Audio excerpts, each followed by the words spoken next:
Hey everybody, Dr. Greco here. Welcome to Ministry in a Minute. So do me a favor, like and share this short video. It'll help us get the word out about the Crossroads School of Ministry and everything we're doing to train up church leaders all over the world. So we started yesterday with a conversation, new year, about disciples who make disciples. And we said that that's the foundation of the church. In Deuteronomy 31, we see one of the most important discipling relationships that there is. Moses training up and handing off his ministry to Joshua.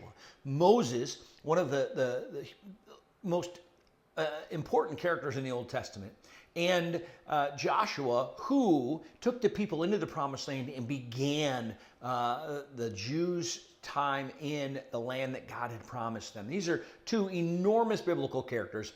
And in Deuteronomy 31, we see Moses hand his ministry off to Joshua. Now, in Deuteronomy 31, verse 2, Moses says this, "I am now 120 years old, and I am no longer able to lead you." Now, it would be easy to say it was just because he was old. But I think there's something much, much bigger than that. I believe we need old people in the church. They have wisdom. They know what they're doing. They understand life better than young people. But the important thing here is that youth have vigor. Okay? Youth have energy. And I think something even more important is that why Moses wasn't allowed in the Promised Land. The reason Moses is handing this off to Joshua isn't just because he's old. It's because God has said, you can't go to the Promised Land because you made mistakes. And what we see is there's a difference from generation to generation. Moses passed everything on to the next generation. God said the next generation will move into the Promised Land.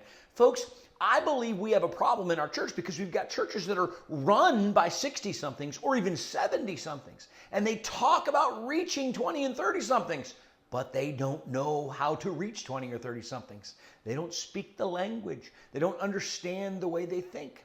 And while the truth never changes, the gospel's the gospel, how we communicate it, what culturally relevant and contextually relevant examples we use, how we talk to people changes from one generation to the next.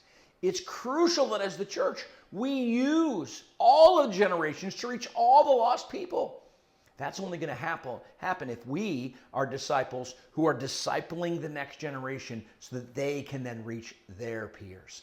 Okay? It's not only about being old and being tired. It's about being young and being relevant. And we need to make sure we use the entire body of Christ to spread the gospel.